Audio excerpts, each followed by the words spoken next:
We showed you protests in front of Border Patrol headquarters in Chula Vista yesterday. This is happening daily across the nation, and the agency's every move is now scrutinized after migrant families were separated after crossing the border illegally or were seeking asylum. So we asked to spend an afternoon with San Diego Sector Chief Rodney Scott to get his perspective and discuss how he manages security in such turbulent times. It's all about balance, trying to balance the safety and security with everything this country stands for. Balance. Just another word for harmony, which is a very difficult tone to achieve these days for the man responsible for San Diego's border security. Trying to infuse evidence and facts in a very emotional-based discussion or dialogue is challenging a lot of times. While much of the criticism for separating migrant families at the border has taken place in Texas, Chief Rodney Scott has had his share of objections. Opening that gate, in my personal opinion, it's not good for anybody anyway. It's not a port of entry. Scott is talking about this massive gate known to many as the Door of Hope at the very western end of the U.S. border. It's opened only occasionally for families separated between Mexico and the United States to reunite and briefly embrace.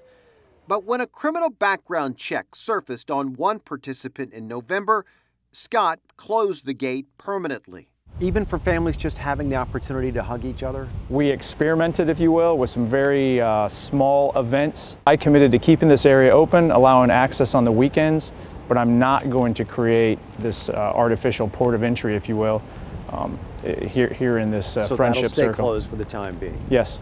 Some claim Scott is abusing his power, especially at a time when civility is needed. There was no fence. But to understand his reasoning, you must also understand that Chief Scott was a rookie border agent in the 90s and was here when there was no massive infrastructure and witnessed a time when illegal migrants outnumbered border agents. People that wanted to cross illegally would mix in with the legitimate population, and then we called it bonsais. You'd be sitting here, it's nice and quiet, and next thing you know, there's 50 to 100 people just rushing up the beach. Scott claims that tighter security has led to a return of wildlife in the Tijuana estuary and construction on both sides of the border where developers once shied away. If you talk about myopic parts of border security and you carve them out, it kind of does a disjustice to the entire discussion about the benefits of border security as well. Scott tries to emphasize his point, showing us how the border fence, as secure as it may appear, is still under a constant barrage. He claims repairs are needed on a daily basis because of smugglers cutting through constantly.